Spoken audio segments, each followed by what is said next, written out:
Ұлттық киім ұлтымыздың айнасы.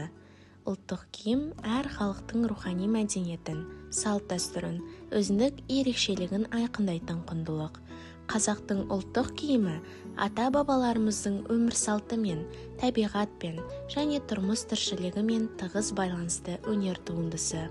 Бүгінгі таңда ұлттық киімді тек мерекелерде, театр сахнасында немесе сән көрсетілімдерінде ғана емес, күнделікті өмірде де насихаттау өте маңызды.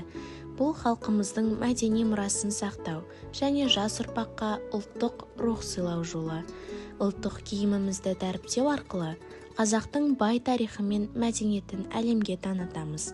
Салт-дәстүрімізді жаңғыртып, келер ұрпаққа аманаттаймыз. Ұлттық киім ұлтымыздың айнасы ғана емес, төл мәдениетіміздің алтын қазынасы. Оны қадірлеу әрбір қазақтың борышы.